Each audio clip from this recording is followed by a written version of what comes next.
Y prynhawn da a chroeso I digwyddiad ddysgeg.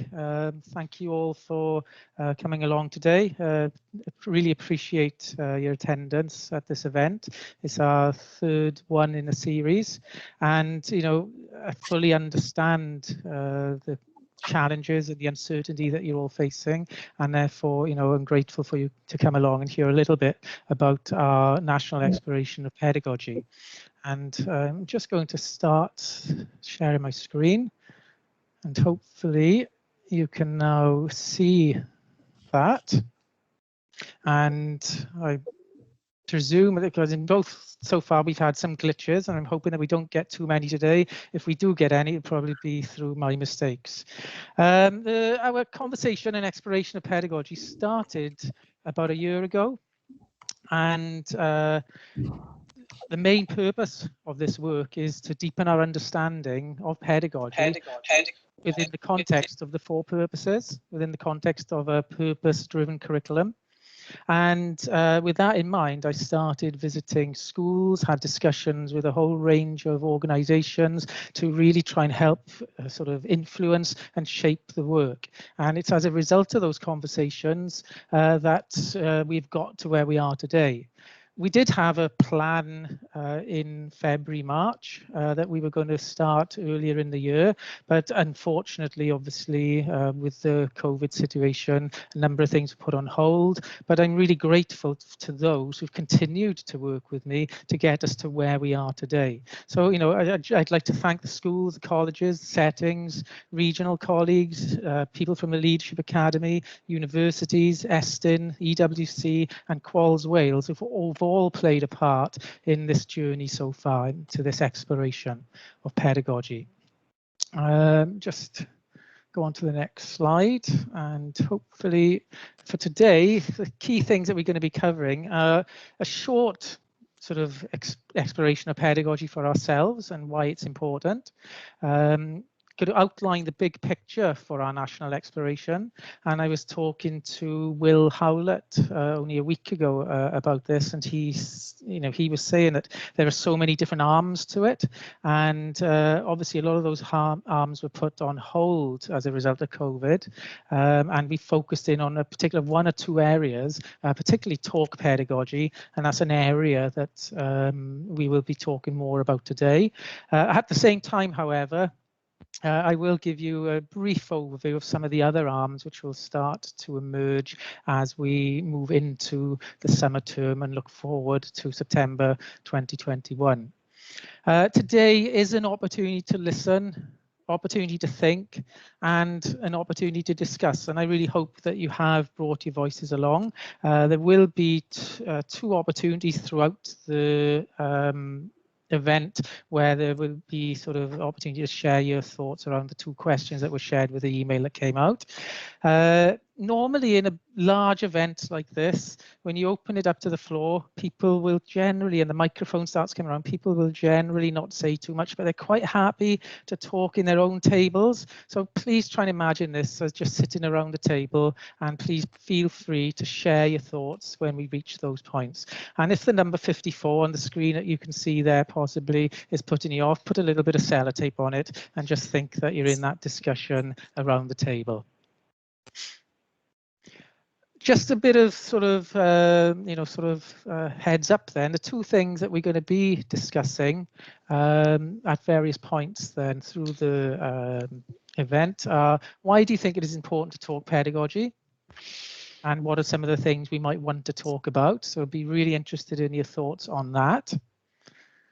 And the second one is, how will we know if we've been successful? And please start having a little think around that. And towards the end of the event, we'll have some sharing of ideas on this one. So, for example, if we were going to walk into a school, into a classroom in 10 years' time, what might we see? In what way might it be different? In what way might it be similar? And it'd be interesting to hear some thoughts on that as we reach the sort of end of the event. So 2 opportunities there to share your thoughts. So to start thinking about that, just some pictures to sort of get some thinking around pedagogy starting. If we look at this picture, probably about 50, 60 years ago, probably, what was in the thinking there? What's the pedagogical thinking in that picture? what was in the teacher's mind. And we move forward to the 2000s, and we move away from perhaps the 3 R's of read, write, and writing and arithmetic, and we come to sort of the learning to learn skills, and 4 R's being talked about, the concept of resilience, resourcefulness, and so on, and how the thinking might have changed. We come through into the last few years. How has the thinking changed around the pedagogy that is driving these learning experiences that we see in these photos? And how is technology playing a role along that journey through time? And perhaps here, the COVID classroom. And there's a whole wide range of sort of approaches being taken across Wales at the moment, a whole range of experiences, fantastic efforts being made by staff, by learners and parents to continue learning. And what's come into heart of the conversations I've been having are the importance of well-being for learning, emotions and learner readiness. The terms of motivation, engagement and interaction. How are these sort of thoughts then changing our thinking around pedagogy and changing our thinking in terms of the 4 purposes possibly? As a result of the thinking over the last 3 to 6 months, what do we now understand by the term ambitious learner? What do we understand by the term capable learner? Is our thinking changing as a result of things? And what can we capture that's going to help us as we move forward with the new curriculum? And also the concept of the classroom itself and the concept of a learning environment and the importance of place.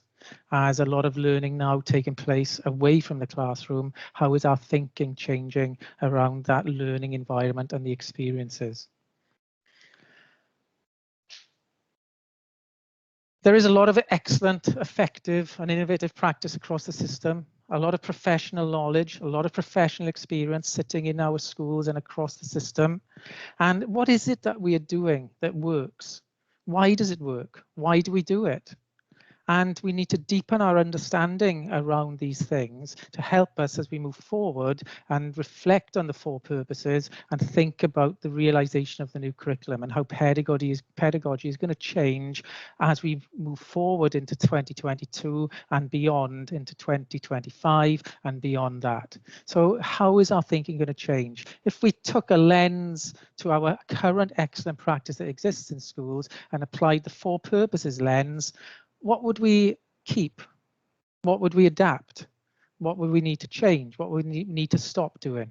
And these are some of the things that we can start to think about as part of this exploration of pedagogy as we move forward into 2021 and beyond. And I've taken a quick capture here, as you can see there, some of the things we might be thinking about in terms of the role of the teacher, organisation of time, organisation of space. And as lower down in that, particularly, in mind at the moment, is the importance of well-being and emotions for learning and the importance of inclusiveness. How is our thinking changing and how are we going to reflect on these things as part of our national exploration of pedagogy? So in terms of the process itself, it's based around a range of areas, ranging from professional conversations, happening in schools, happening across regions and happening on that national level. It's about the sharing of the innovative thinking and innovative practice that's taken place. It's about deepening our understanding of those things and then co-constructing collaboratively our understanding of pedagogy within the context of the 4 purposes. And then together, when we explore together, we will move forward and transform education in Wales. So, quick break from me now. The importance of exploring pedagogy.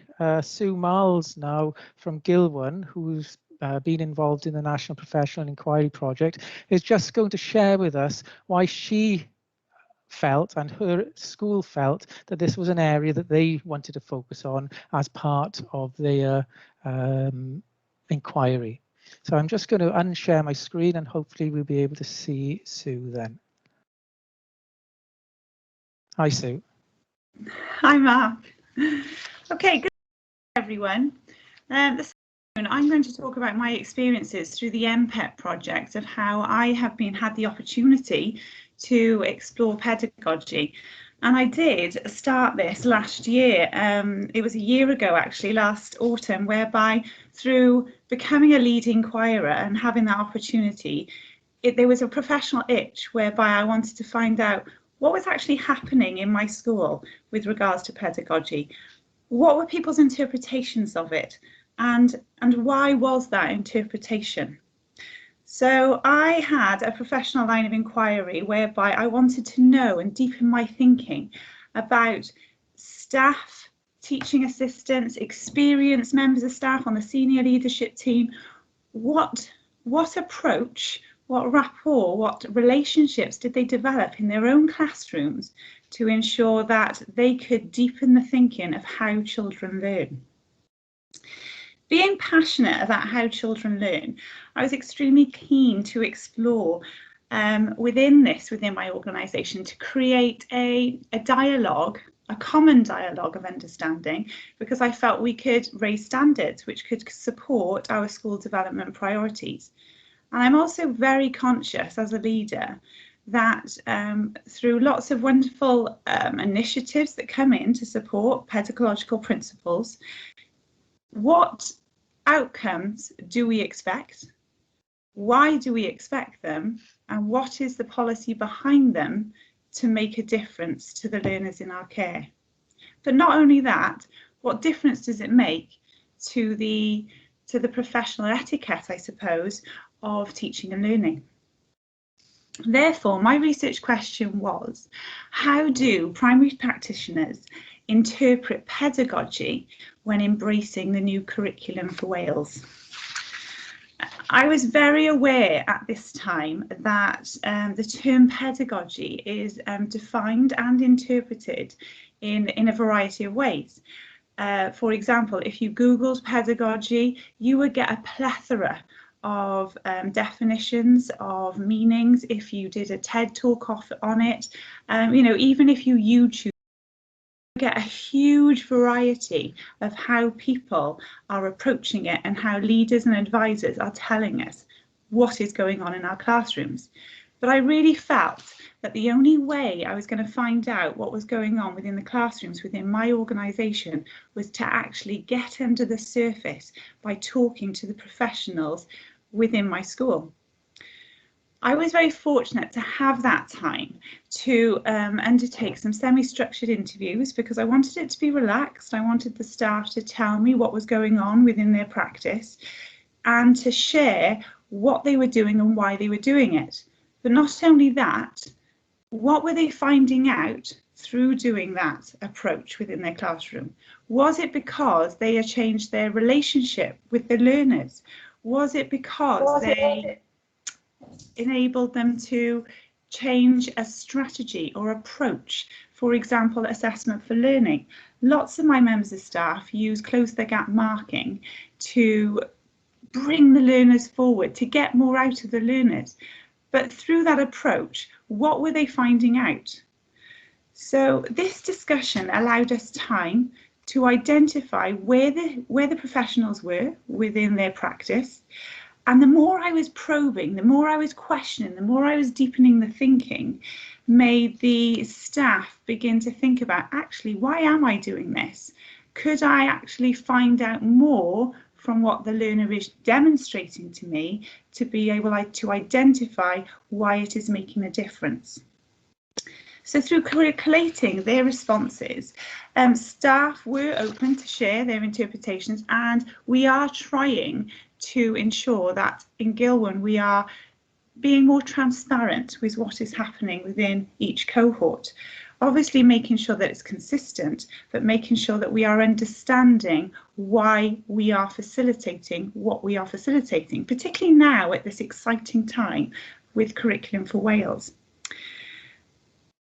Through this approach, unfortunately, my research got cut short because I felt like I scratched the surface of the iceberg last autumn and began to create that culture of inquiry in my school whereby teachers went back thinking to their classrooms. In the spring term, due to COVID-19, we were obviously distance and blended learning at an approach whereby the children were at home. So I then went down that avenue and explored that.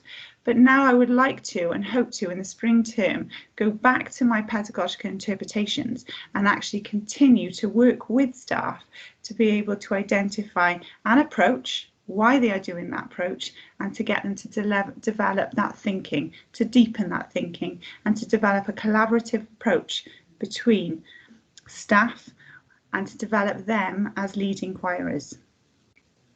Thank you, Mark. Thank you, Sue. We appreciate you sharing your thoughts there and the work that you've done at school, and really look forward to perhaps opening up the work that you're doing in school to the talk pedagogy community as an area for conversation, an area for collaboration as we move into the new year at some point. So thanks, Sue, for sharing that. And it's at this point where I would like us as a group perhaps to start thinking about what we were talking about earlier in terms of the questions. You know, what does that mean for you? Why do you think that it's important that we talk about pedagogy? And perhaps what are some of the things that we need to be talking about? So perhaps I would like to open it up now to sort of get some thoughts, because as I say, for this national exploration of pedagogy, it is our national exploration and it is our thinking that will shape and influence the journey that we go on. So please feel free to share your thoughts and open up the conversation at this point. Remember, I have got names.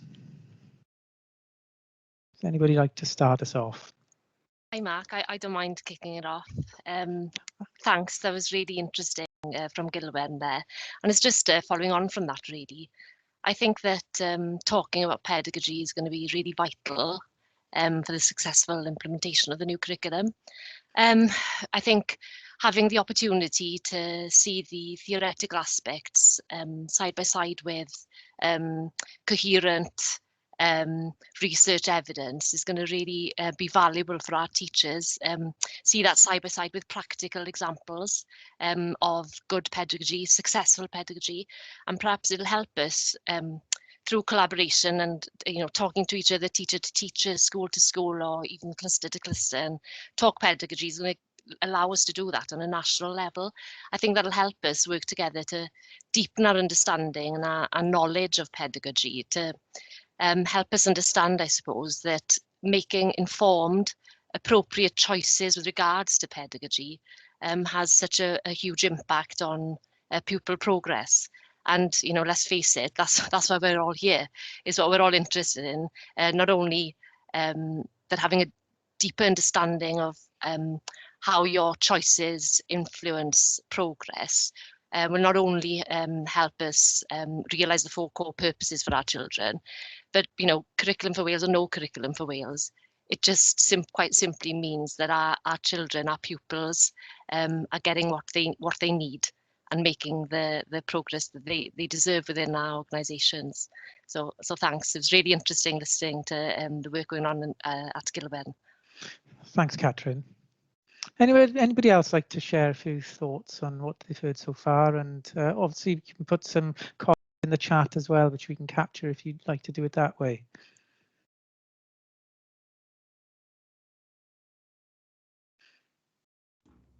I know, Carl, you were saying earlier about the importance of pedagogy. Would you like to add something at this point?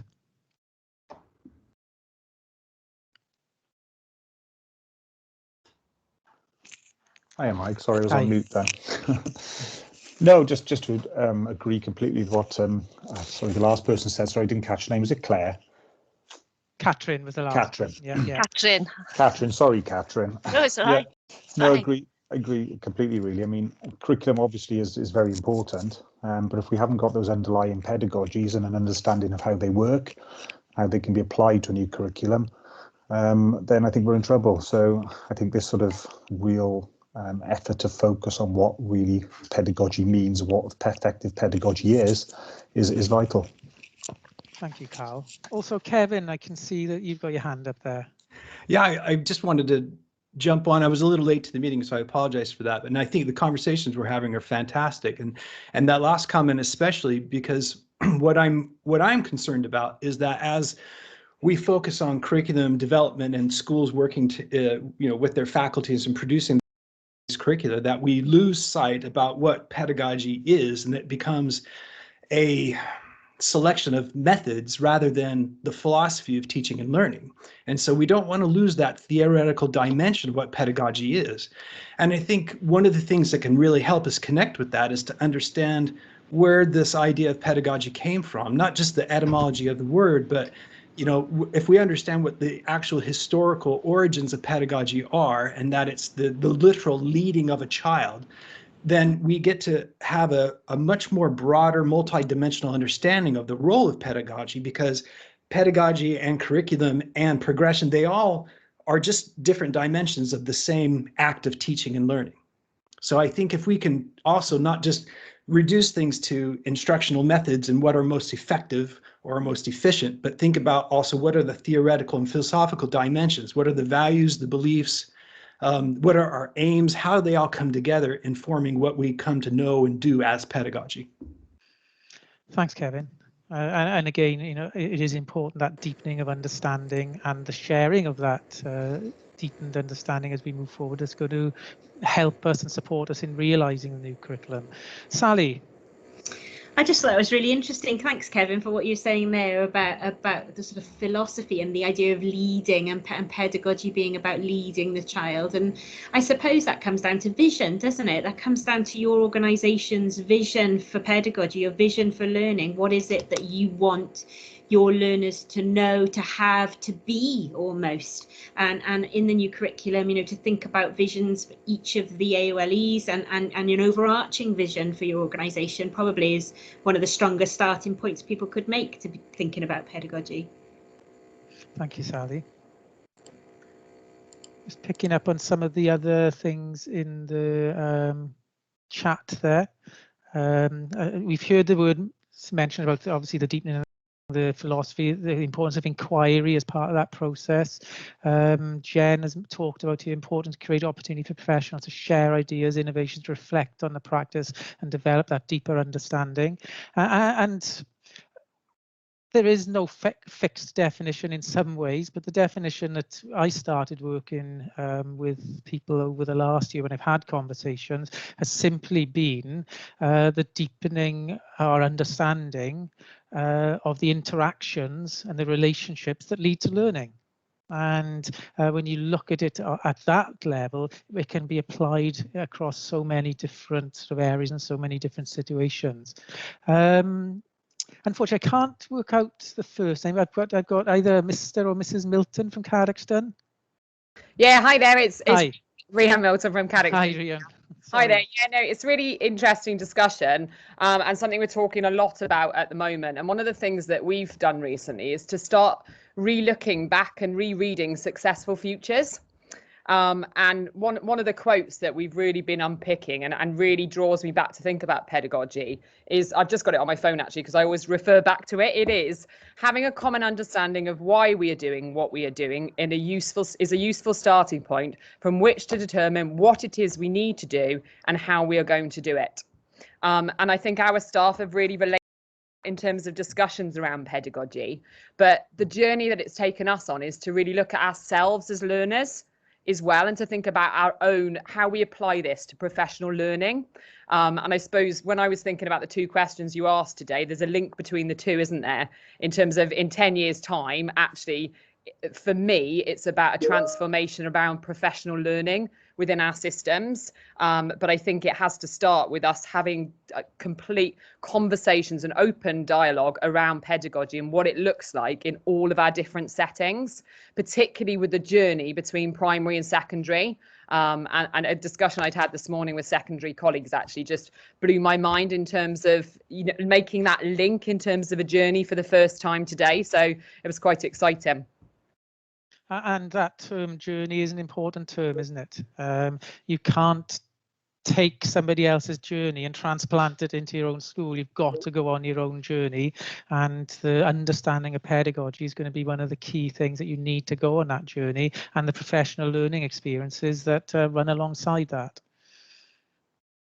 Okay, thanks. Really important discussions there, and you know, because of the nature of pedagogy, we could keep on discussing there, couldn't we? And we probably could fill up the hour just having these conversations.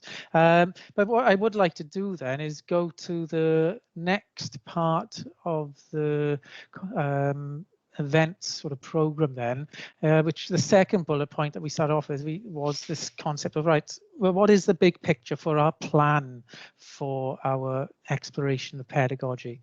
And hopefully you can see up on the screen now the strategic rationale. I'm not going to go through this, but you know, there's been numerous documents that have highlighted the importance of understanding pedagogy with respect to the realisation of the new curriculum for Wales. And the latest quote, I think, the latest document and the latest quote that I've taken there is from the Estin documentation that came out a couple of weeks ago.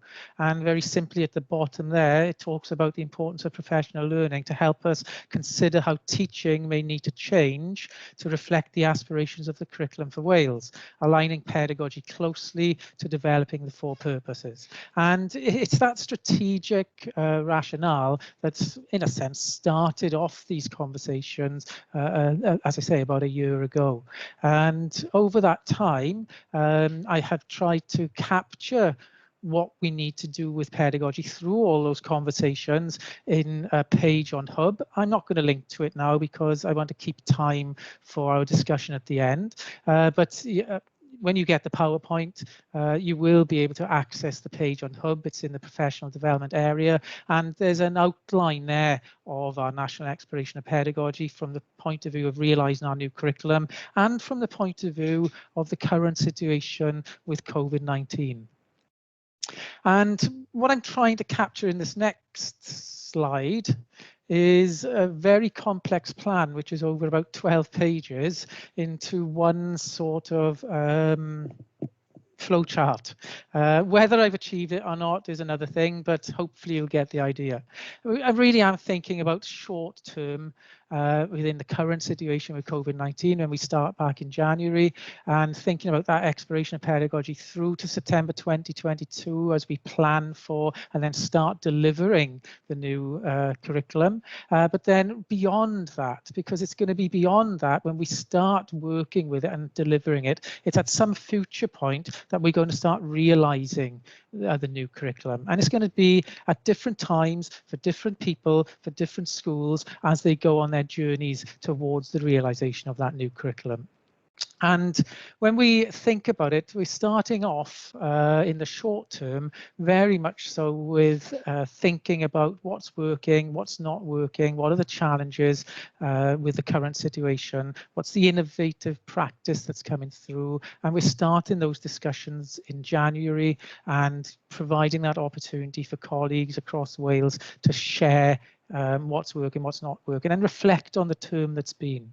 But then as time moves on, we will try to capture the thinking from that and use that to support our thinking with the new curriculum. So very much in the short term, short to medium term, we're thinking about the describing, the understanding, and the analysing. In the blue here, this is at the informal end of it with talk pedagogy, which I'll come to shortly, but also there will be more formal avenues as well, where we will be trying to, through inquiry and through research, try and capture this thinking in Wales as we move forward into the summer term. And it's basically from that common language and common understanding of learning. I suppose I just rewind a second there. One of the things that I did talk and have talked to people about is this concept of a common language, because if we are going to have professional dialogue and professional collaboration across Wales around pedagogy, there needs to be some sort of commonality in our language, so that we are all using the same words and meaning the same things by those words. So, you know, that's one of the things I'm hoping that will come out in this short to medium term work. But from that capture of the excellent practice that's in place at the moment, we need to use that to apply it to a purpose-driven classroom, apply it to what's that going to look like within the context of the 4 purposes. We're going to synthesize new thinking, synthesize new practice. We're going to need to be creative, and we're going to need to trial things. And yes, conversation will carry on in talk pedagogy. in terms of that informal side of it, but also there needs to be the formal professional inquiry and higher level research and evaluation that's going to allow us to capture the process, learn from the process, and look at outcomes of the process. And in a sense, we talk about metacognition with children in the classroom and learners. We need to really hone our metacognitive skills as professionals, as a system, if we're going to realise the new curriculum. We need to think about our own thinking. We need to learn about our own learning as we move forward into 2022 and beyond. So I'm hoping I'm trying to capture the sort of the broad picture of the project in that flowchart, and try to show there that there are going to be informal elements that we can all get involved with, and there are also going to be more formal opportunities for people to get involved with as well. The main processes then for that exploration are the professional engagement and exploration. And it's important that every single person has the opportunity to engage and explore in this professional discussion and conversation in schools, in sort of local networks, in regional networks, and in national networks, as in Talk Pedagogy, a platform, a community to allow teachers and leaders to engage in this conversation and exploration across Wales. It is only through conversation, it is only through that collaboration that we will really sort of start to see mindset shift as we move forward with it and transform learning in Wales.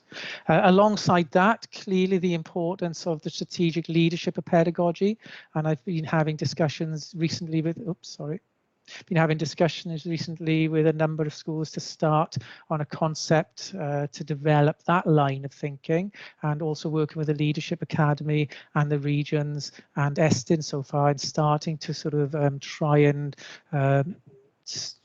pave a way forward then for some work to support us in the strategic leadership of pedagogy.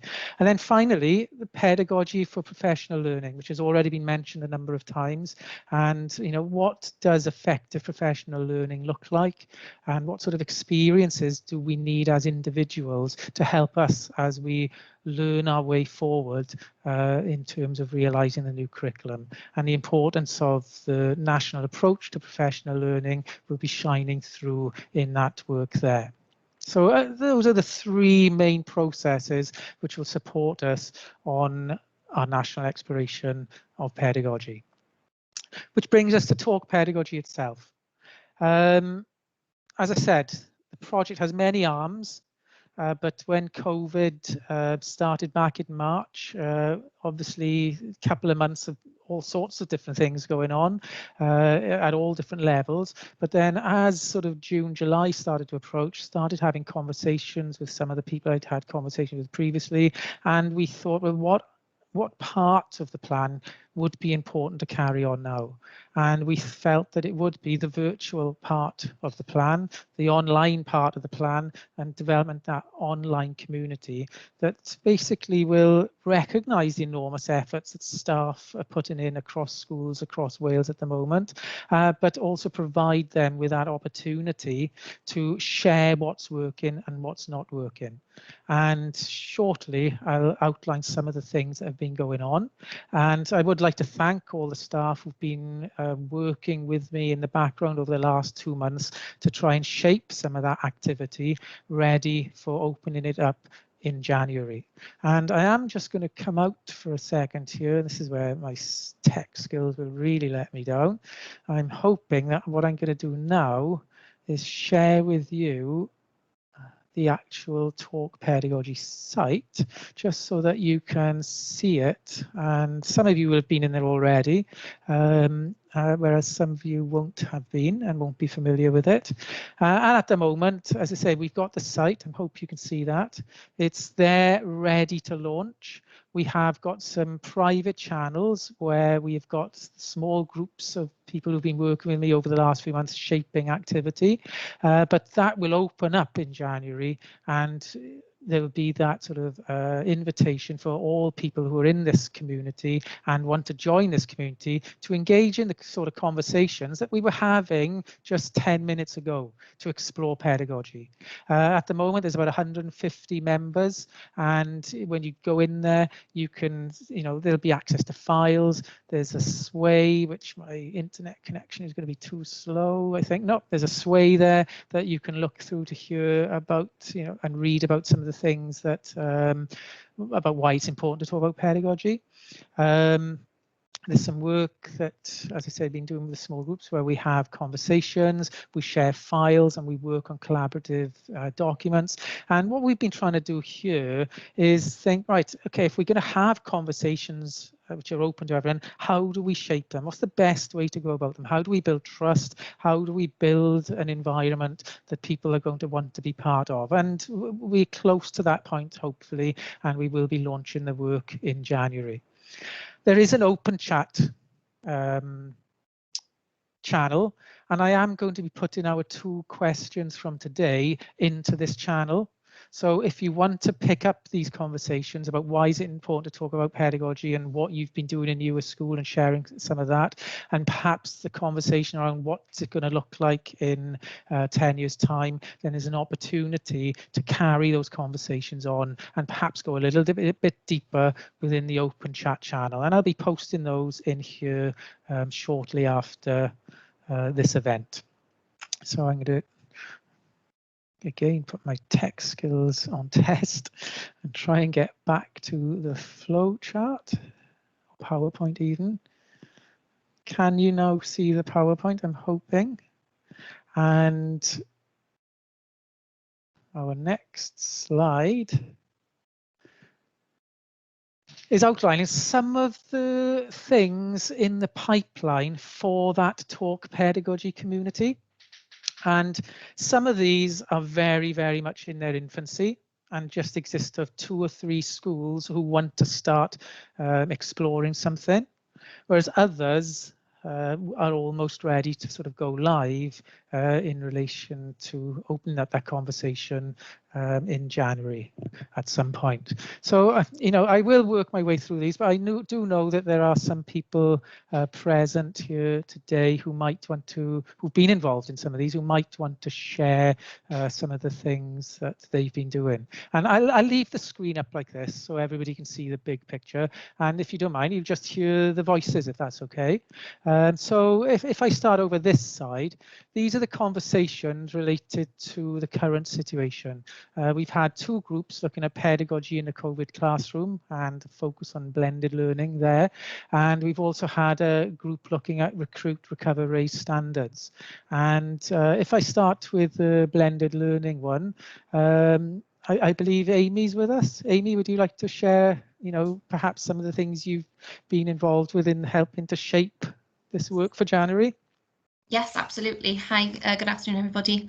I've had the privilege this term to be part of the initial conversation in the Talk Pedagogy group, which we hope then will help to shape activity in January.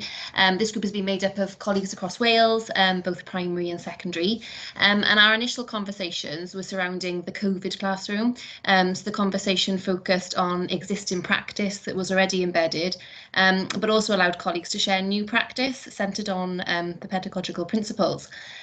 These conversations have allowed us to work collaboratively to highlight our experiences, which consequently enabled 2 shaping groups to form, one focusing on blended learning, as Mark just said, and the other looking at assessment. So I've had the pleasure of being part of the blended learning group, and through our meetings, conversations have been modelled on the practice of taking what the practice is taking place, reflecting on what we've been doing, and then discussing on how existing practice could be further embedded, as well as identifying potential barriers that we're all experiencing. And I found this time really, really useful and really helpful in terms of looking at how the conversation will open up in January. I've personally found the conversations to be really, really fruitful and always reassuring. I think it's really encouraging to know that across Wales we're all at various stages with this new way of working, but through the discussion I've personally found it really helpful just to kind of think about how we could better embed some of these things within my own school setting. And I feel that engaging in professional dialogue about what's not working, what is working, hearing the risks that are being taken, and reflecting on what needs to be done differently has been really, really empowering, and gives, I know, me the confidence that we quite often need in order to adapt our existing practice to meet the needs of our learners as we're moving forward with working online more frequently. And as Mark has said, I think it'd be really, really great to have more people join us as we roll this out and see how this evolves over the next year. Thank you, Mark. Thanks, Amy. I appreciate the words there. And as you say, you know, it has highlighted it to me, having these shaping groups for each of these areas, is you can't just launch something and hope conversations will start. It's taken a concept of building up trust in the group and finding ways of working, finding ways that we can fit into the busy days that all got at the moment, particularly yourselves in school. So I think the 2 or 3 months that we've spent trying to develop a way of working hopefully will mean that when we do launch in January, we can all learn from that way of working, and hopefully the conversations will start straight away, because we've been through sort of some different approaches, and some have worked, some haven't worked. So anybody else in the pedagogy in the COVID classroom want to say anything? I'll just give 5 seconds. Hi, Mark. It's Michelle. Hi, Michelle. Just to say that I've been really inspired by hearing other people's pedagogy and how people have been real problem solvers and introduced new things into their school to work around COVID. It's been really inspiring, and we've shared lots of ideas, and I've also gained lots as well. Thanks, Michelle. And it is that discussion, isn't it? That conversation that leads to that deeper collaboration, and that's what we're starting to see build up. Recruit, recover, raise standards. I felt that this was an important area to share thinking on. We, as a group, explored a whole range of different aspects, focusing in on the recover aspect of it. This was back in September, October, and we started to think about, well, what do we need to do first in terms of the recovery process? And as a group, there was a strong feeling that we needed to listen to learners first. And as a result of that, there have been a number of different pieces of work taking place, which again, we hope to share with you in January. And I know there's a couple of people here who've been involved with that work. If you'd like to share some of the things that you've gleaned from the work so far and what we're hoping to do in January. Hi, Mark. Adam from Pencoed. Hi, good Adam. afternoon. Good afternoon, all. Yeah, really enjoyed some of the initial work with the talk pedagogy subgroups. Myself, obviously in Pencoed, and Liz from Romilly, and Vicky in a much smaller school in North Wales. We've been looking at how, in our very different context, we've been trying to provide staff and learners genuine time and space to have one-to-one conversations with a real focus on well-being. Since September, looked at lots of different resources and approaches in our schools, including pupil learning reviews, pupil-centered planning tools, and really focusing on the importance of listening properly to our learners and to our staff at this time. It's been really interesting, and again, really beneficial to listen to lots of different schools in very different kind of working contexts. Thanks, Adam. Is there anybody else from the group that'd like to say anything here? I'm Richard from North Wales. I've been looking at kind of the school council, but in quite an informal way. So I've been having conversations with different year groups about the challenges they've faced as a result of the initial COVID lockdown, but also of the fire break, the circuit break, sorry, and the different interruptions to their learning. So I've been talking to them about the challenges, been talking to staff about what they've done to meet the challenges that they perceive students have, and just been beginning to talk with Mark about the possible gaps in perception that exist. So it's early days really, but it's been very thought-provoking work, and I think we found out some things that we weren't really expecting to find. So we're looking forward to conversation and developing it in January So it's just been a really, I think, important and an interesting start to looking and thinking about the impact on those different learner groups and different staff groups as well. Thanks, Richard. And as you say, it's really made us think about well-being and the readiness to learn, the concepts of motivation, engagement and interaction. I know there's a couple of more people here from that group. Is there anything you'd like to add?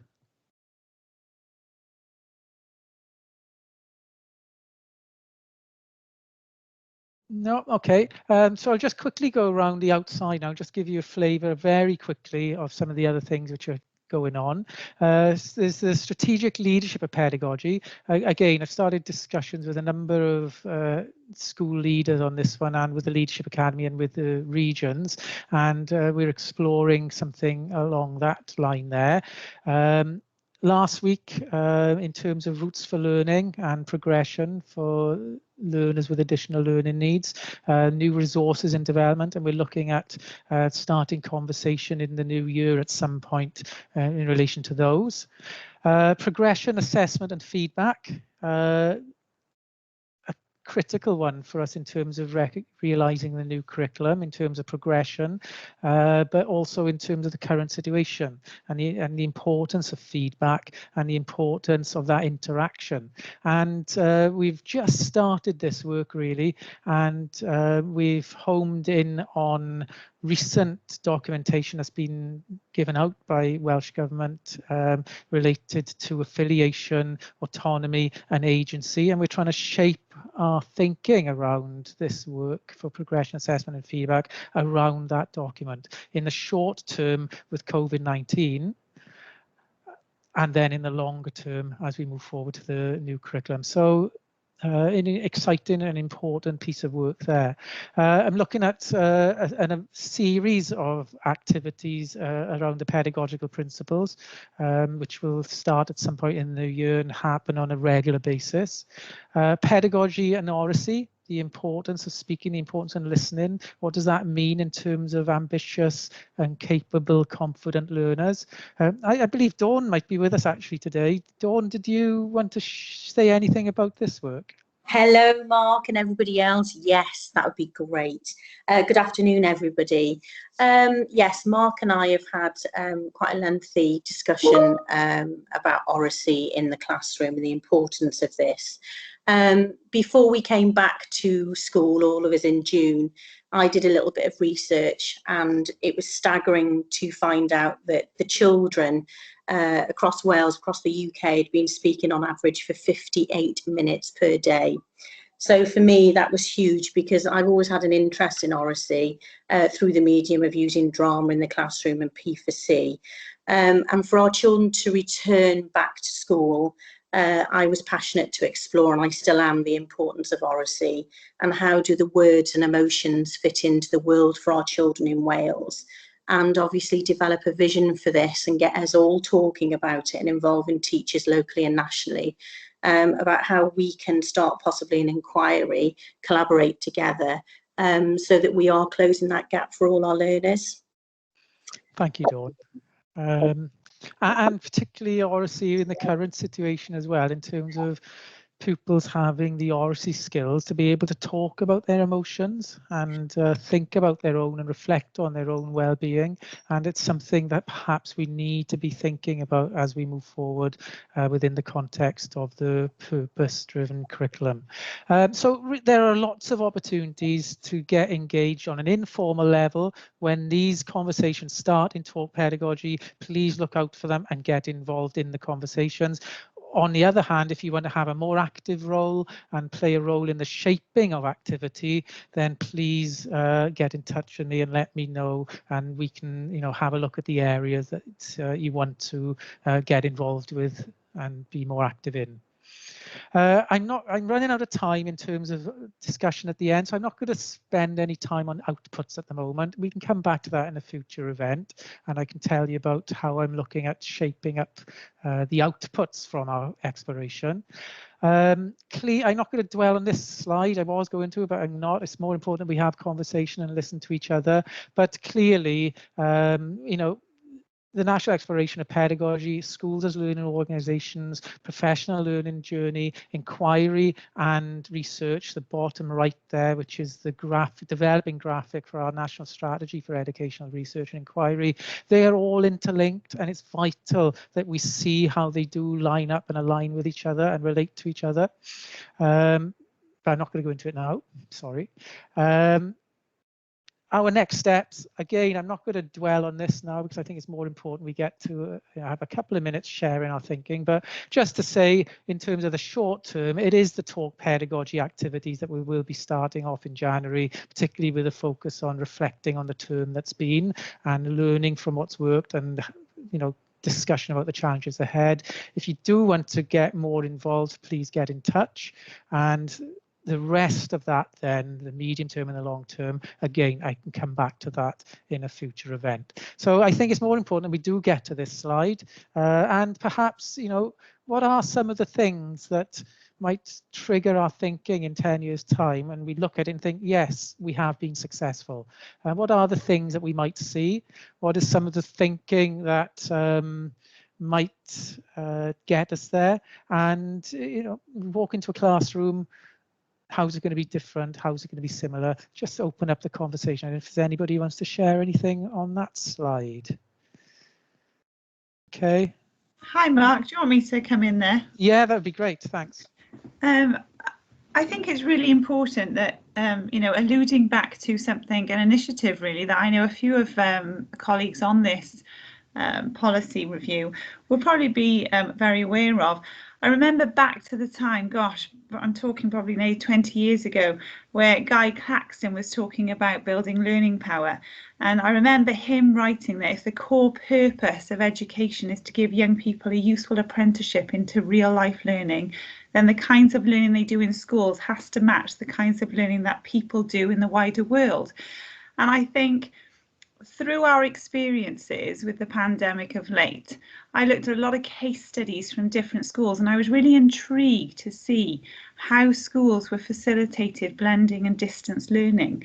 And I know, talking from just a primary perspective, we really did try to relate our learning to real life circumstances and what was happening in the media and the contextual locality that we lived. And I think that is a success of where we need to go. We need to look at where we are, what does our locality emulate, and how can we really develop those experiential, rich, real learning life activities to acquire them for skills for lifelong learning, really. And I know Kevin Smith talked about the philosophy of pedagogy earlier, and it's actually looking at where we are, what we are facilitating, and even down to the vision, which was also mentioned earlier. It's about what your school want your children to leave with, what skills. And I think, you know, we are well on the way with these discussions amongst us as educational professionals to be able to create that learning environment. And in a sense, it takes us back to, and sometimes we might stop reading before we get to it, but when we look at the 4 purposes, it says within there at the end of all of them, relating to be active citizens in Wales.